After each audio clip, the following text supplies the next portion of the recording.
What's happening? Hey man, this podcast Cal, man. What's happening, man? Podcast Cal. What it do, man? First episode. Extremely excited. Got a phenomenal individual in the building with me. Hello, hello. Yes, it's the queen herself, Queen Jhamaria. Thank you so much. Yeah, of course. Happy to be here. Thank you. That's a nice intro.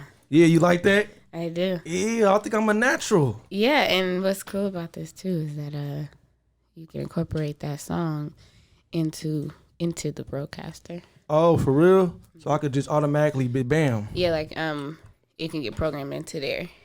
So where my other joints at? My laughing and all that. I gotta get that lined up. Just all of those. You play with them. But don't they gotta show up right there? You could press the buttons. Yeah, man. It's all good. So how you doing this evening? I'm good. How are you? I'm doing good, man. Yeah. Excited to get started. Mm-hmm. Thank you for being here. It's my pleasure. I really, really appreciate you. Of course. I can't say it enough. Like, for real, man. Thank you. Yeah, man, this is the first episode, you know, and the purpose of this podcast is to have healthy dialogue, you know what I mean, with dealing with some topics pertaining to some of the misconceptions in the between black men and black women. Mm-hmm. You know, regardless whether we agree or disagree, anyone who ever steps on this platform will be respected by any means. You know what I mean? So first and foremost, that's something I'm going to say every time I step on the mic, because that's important. You know what I mean? We can agree to disagree, or, you know, with me being right, I could just convince you that I'm right. And vice versa. Hello? Okay. Won't you tell us a little bit about yourself? I'm Jhamaria Ashanti. I am currently working in the tech industry, but that's, like my main job. But what I will say, I'm like a jack of all trades. Best way to describe myself. And that's because I'm a very creative person. I'm very talented, and I'm just one of those individuals that love to dibble and dabble in the things that I know I'm good at. Gotcha. And then, figure out, okay, I'm good at this, but that's not going to be my profession, though. Right. But what I love to do is producing, directing, casting. Right now, I have actually been getting the opportunity to be an assistant casting director, assist with production as well, and be like a second assistant director to different projects, such as different music videos, short films. And that's been awesome because I've been networking my butt off through that. And with that, it's opening the doors with me in management for like artist development. So like I right now have two artists. One of them is a rapper. His name is Eloy Gino. And the other, his name is Marquise or Keese, goes by that. He is a poet as well as an actor and model. He's a really great writer, great with acting. And I'm really doing like the artist development for his career more than anything. Gotcha. For Eloy Gino is more of the music that I'm helping him manage, and getting him on different platforms and getting him to network and things of that nature.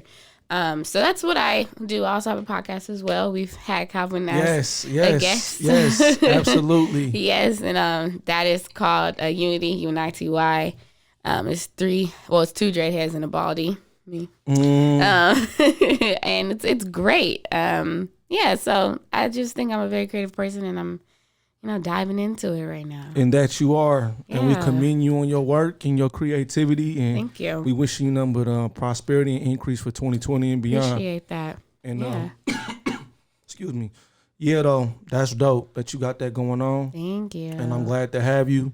You know what I mean? Me personally, podcast Cal, you feel me? I pride myself being knowing a little bit about a lot anyway, too. You feel me? A lot of bit about a little bit. You feel me? However you want to phrase it, you know what I mean? But I'm an author and a novelist and a screenwriter. And I just wrote a book. It's called What's Wrong with Men? It's really good. Yeah, thank you. Men being an acronym for the ladies' names, Monique, Eva, Natasha. 3 black women from South Central dealing with inconsistent relationships and the stigma of being called angry. Something very relatable in today's times. We got the shirts on. Yes. Feel me? We representing. You know what I mean? Really That's where that come from. Too.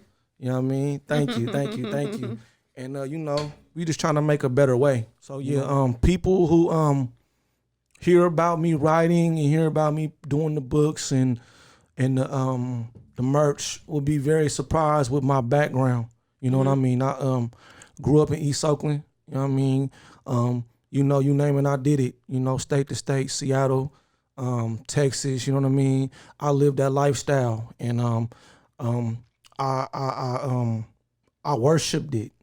Feel me?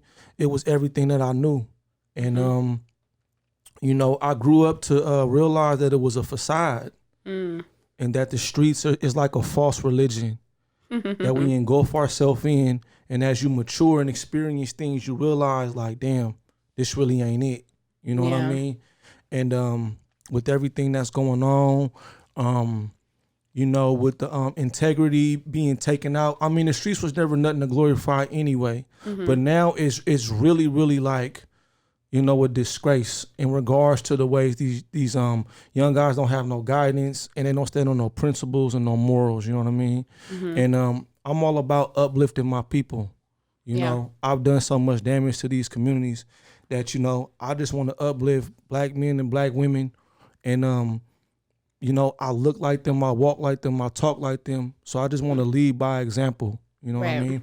And it starts here. You know what I mean? It starts here. And as much as I want to uplift them, I'm a realist, so I get on their ass too. And that's what I'm going to do today. I'm going to be getting on some people's ass today. Nothing wrong with that. You know what I mean? So with that being said, we could jump right into it. Let's go ahead.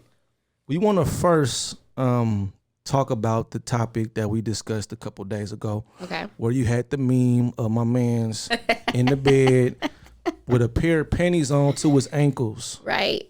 And by the time the audience sees this, that meme will be flashing across the screen. Yes. So they can get a raw visual like I had to get. And won't you share a little bit about what the meme said? So on the meme, it actually stated that this is what men look like that go half or asked to go half with women. Asked to go half with women. Which is very interesting. And when I posted it, I got a lot of backlash from it, which is actually kind of what I wanted. But I also wanted a healthy dialogue with some people. I got it with a few people, but not many. I realized I ruffled a few feathers, you think? Which I knew it would, of course. But when I posted it, I actually put a question on there asking, saying, I think this is an interesting topic. What are your thoughts? What are people's thoughts on this? And I asked that question because I didn't want anyone to think, like, if I had just posted it, people are going to think that's how I feel. Because that's not how I feel.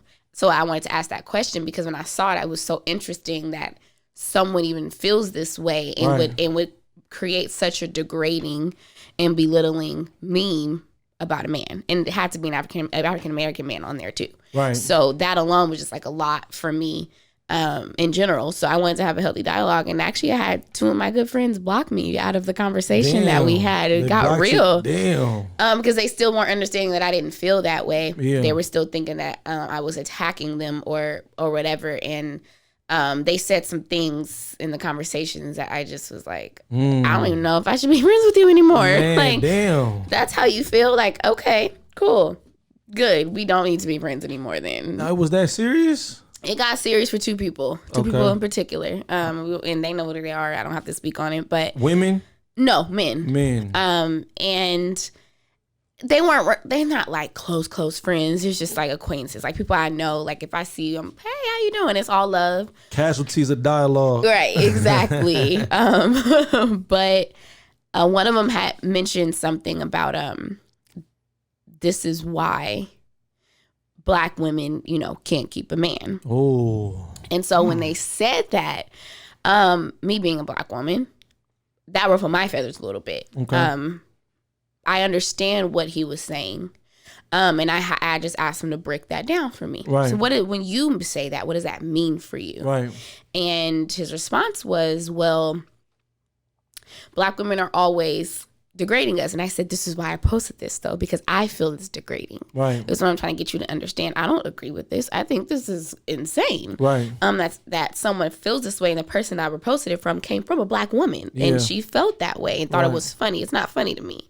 And he just said, well, basically just he continued to bash black women, and he, was like that's why I got me a white girl, because I don't got to deal with this kind of stuff. He took it there. He took it there, and it got a little intense because I know his character, and I was like, no, your character is why you have a white woman.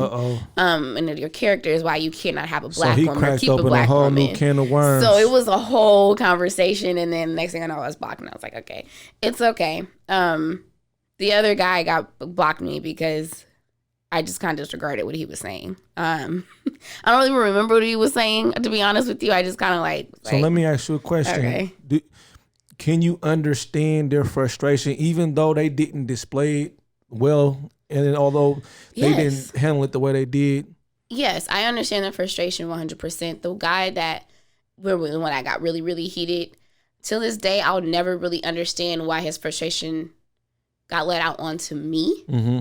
Do I understand the frustration as a whole? Yes, but I also, on some aspects, I really have a hard time with that whole saying of like, this is why I'm choosing the white woman or the Asian woman or the Latin woman, as if women in general aren't crazy. Right. We all got our moments. We all have our ways. We all have flaws. We all are needy. We all don't know what we want to eat half the time. There's all things that women are the same, right. And so that part is what bothers me when I hear black men saying that when you have a black mom at home, when your daughter is black, right. and and you laid in bed with a black woman to have this black daughter, right? And now you're saying I can't deal with black women, and this is why this and this is why that. And it's like, no, it's the fact that you can't even handle this conversation right now with a strong, opinionated black woman. It shows that. It's showing me your character and probably why it never worked out for you. Yeah.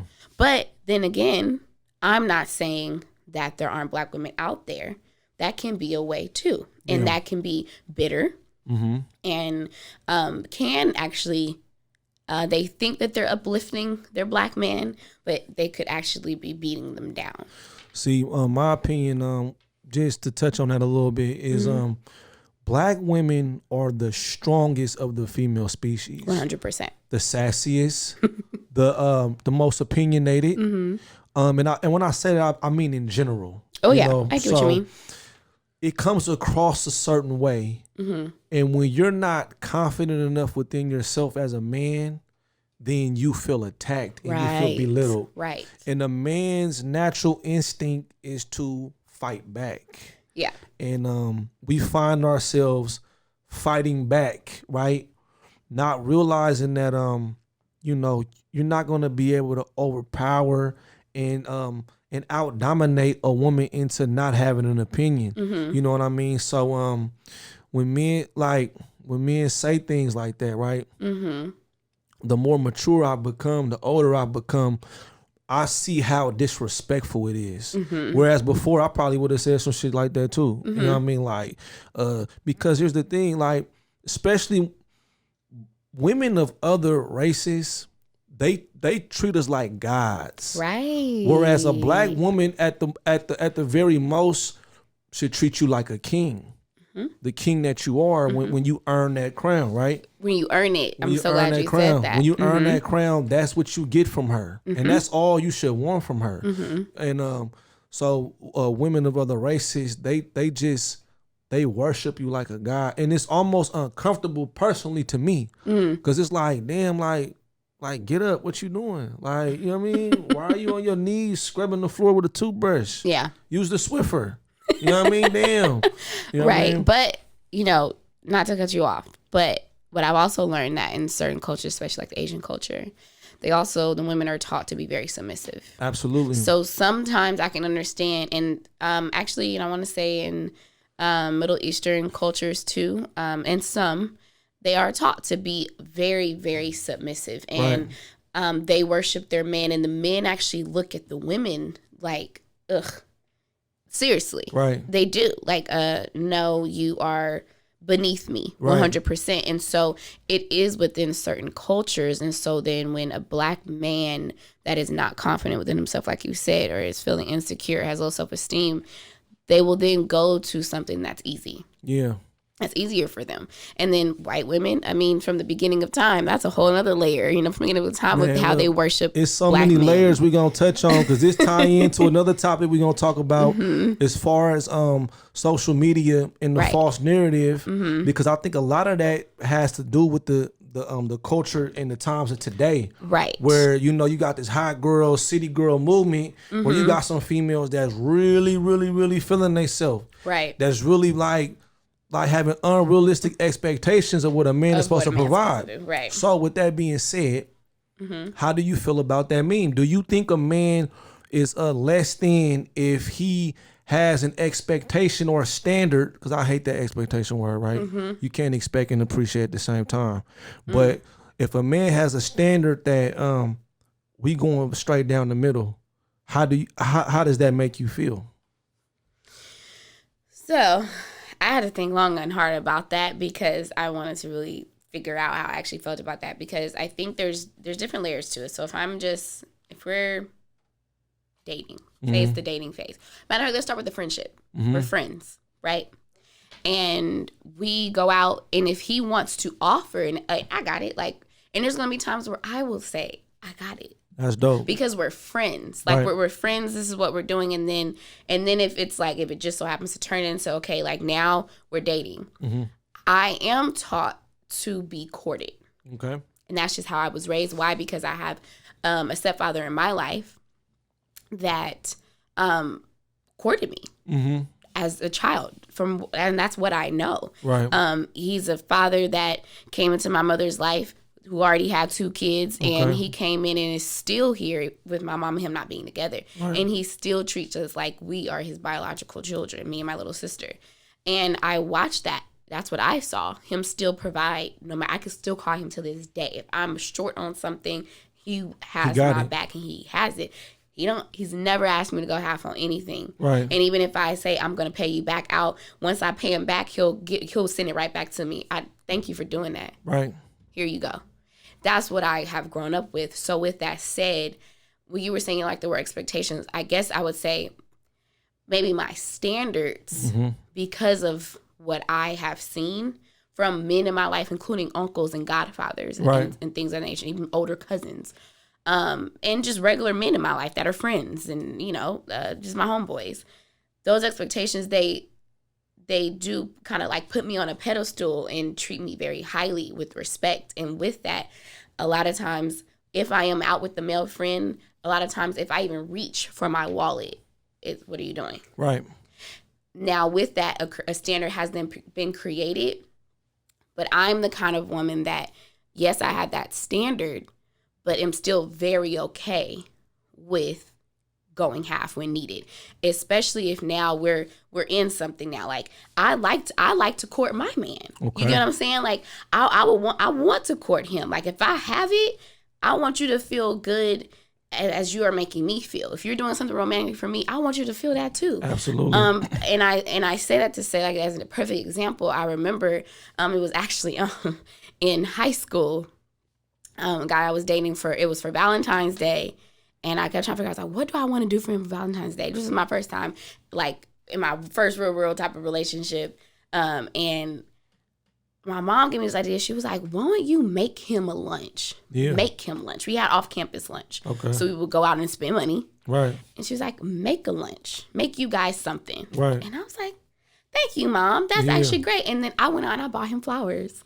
And it was crazy because you would made me hella uncomfortable. and it kind of did make him feel uncomfortable at first.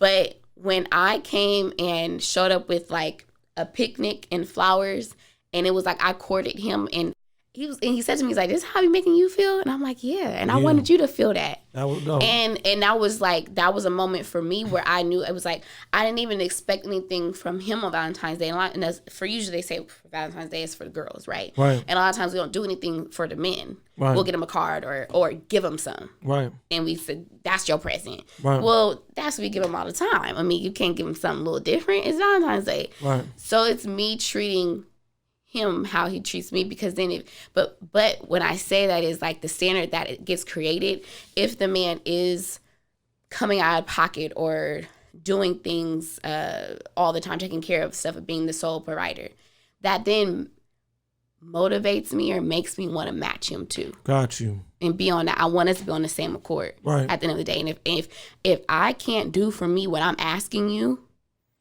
then what are we doing? what are we doing? I should be able to provide for I got to provide that for myself first. Absolutely. If I'm asking you for this bag or to pay rent or to get groceries, I try to be able to pay my own rent, pay for my own groceries, pay for my own bag, put gas in my own car. If I'm expecting Absolutely. or having that standard for that man. I like that. That's my best answer on that. I like that. So when I thought about the question, right, as I went over it, I was like, it got so many layers to it. It does. It's like cultural, geographical. Because, for example, on the West Coast, we was taught it's all on a bitch. Excuse my language. Mac Dre. I mean, the list from day one, from the music to the culture, it was like, look, you feel me? If you gonna fuck with me, you got to contribute to this somehow, some way. You got to contribute, right? But then you go down south where they take pride and they gain bravado from doing for their woman. But we call it tricking. We call it tricking. You know what I mean? So then I even went even deeper. It's generational as well. Because think about it. Your mom married a man and had a standard for this man that translated to her children. Like that's dope. Yeah. But check this out. There's some women your mom's age who never had a man do that for her ever. 100%. Whether it was her father, uncle, never had a man to do that for her. So in return, she didn't even have that knowledge to teach that to her son. So then you have a son like me, right? And my mama taught me morals and principles, you know, some I didn't use, some I did. But it was never like, hey, when you date a girl, you pay. That's something I learned as I matured and as I grew. You know what I mean? I thought taking a girl to the movies was trick until I was like 19 years old. Like real talk, just to pay for a movie. If you wasn't gonna pay or you wasn't gonna at least like show up with something, then I ain't want to go. And that's sad, but that was my mind frame. So now as I'm older, like along the way, I had an older friend from New Orleans. He was 10 years older than me. You know, I learned so much from him, right? But here we go. That's a different region. So he showed me things like damn, Cal, you don't want to take her to the movies, bro? You tripping, man. You know what I mean? Like, damn, bro, you ain't gonna hold the door for her? And he would say that in front of my little female. I'd be like, bro, be cool, bro. I got this. You feel me? But then I started to soak it up. So now it's instinctive. Now I'm like, look, if I'm trying to get to know you as a man, then I want to show you my value from the beginning. Right. But the moment where I feel like you expect it is the moment I don't want to do it no more. Like, at least pump fake me. Like, for real, we go to dinner or something and we spend $200-300 steak and all that. You got to at least be like, let me be like, nah, baby, it's good. I got it. I get what you're saying. Maybe not the first time, maybe not the second time, but at some point, right, during this courting stage, because it's not a one-way street. It's not. And that's my whole thing. Like, it shouldn't be about me pursuing you, and you dangling, whether it's vagina or whatever you feel like I'm coming to get you for. You just kind of like dangling it as I wine and dine you. You know what I mean? And then even on top of that, I got this image of this man in my head with these panties around his ankles. Y'all gotta excuse me, man. It's so degrading. But even in a relationship, right? I feel like communication is everything. So I've had a situation where all my situations was like, it's one pot. You feel me? You get paid, you bring that to the pot. Because I'm in the street, my money kind of fluctuate different. When it come, it's big. And when it don't, it ain't. You feel me? Yours is consistent. So yeah, like you got a 9 to 5. So that's going to pay for the necessities. And this is going to be what get us ahead, you know? And early on, I had the right intention, but I wasn't mature or responsible enough to be carrying that burden. That's a husband and wife till death do us part logic of saving money. Cause now we get into it. It's like, man, fuck you, I'm gone. And I'm taking the shoebox. But you like, damn, nigga, my whole check just went to the blah, blah, blah, blah, blah. You feel me? So, you know, I said that to say Communication, it should be like, look, this is what we're gonna do. We want to buy this house in 2 years. You have your income, I have my income, and then we put X amount over here together. Right. So it should be together. Right. So I don't feel like a man should be obligated to foot the bill. Excuse me. But with that being said, I think if he has a standard of a woman going half with him every step of the way, that doesn't show good leadership. That doesn't provide security. Exactly. And it takes away from the things that a woman relies and appreciates from a man. Right. So. Right. Because but that goes into like, what I was saying about like, when you do those things, it then could make the right woman, because not all women are like this. So I can't generalize this for every woman in the world. Right. But most women, good women, they will look at that, note that, and it's going to make that woman want to do so much and give so much of them and do so much for you. For me, when you're in a relationship with someone, like I want to build with you too. Right. So with building, that's financial gain too. Absolutely. How are we going to do that? Not just from one person can't just do that. One person can't do it. It has to be two. And, people sometimes talk about, Gucci and his girl. One thing I will say about her, and I appreciate that man went away, and while she was out here, she flipped his money. That's for Keisha Kayor. That her name? Yeah. I mean, like that is what it's about to me, though. He left her this amount of money, take care of it, and she was like, I'm going to open up 2 businesses and make money from it. So when you come back, we real straight. Right. And we going to keep helping each other, keep doubling and tripling our money. So we just going to keep building together. We got this fat house. We got our kids. Yeah, they might be out of the country somewhere else. Yeah, because we don't want them in the limelight. So they taken care of.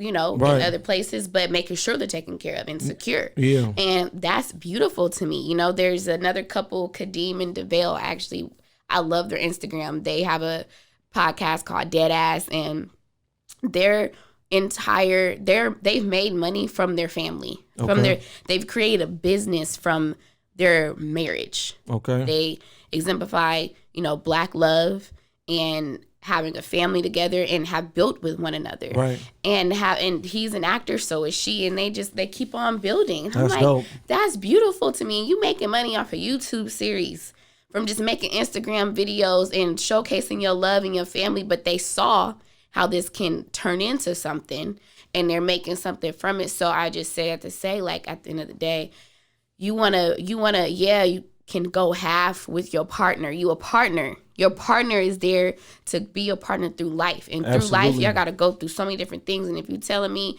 like, look, if I got it, you got it. Right. If you got it, I got it. When you don't have it, I got you. Right. And vice versa. It shouldn't just be that the man got to be the only one to hold you down. Absolutely not. If the man is down, the woman should be able to have it to hold you down too. But like you said, city girls, they fucking the game up. All these little, scammers and all these hoes out here. They fucking the game up. Because like look and here's another thing I'm big on is direct reference. Mm-hmm. You had a direct reference, so you didn't need no trial and tribulation to get to that. Yeah. And this new generation of women never had that direct reference. Right. They never was treated like that as children, and their mamas never was treated like that. You feel me? So they come with this unrealistic expectations because they cute, they got nice bodies. If they don't got nice bodies, they shoot them up and get nice bodies. Mm-hmm. And now you feel like that's your asset to pull the guy with money, and it's like, look what I got, look at me.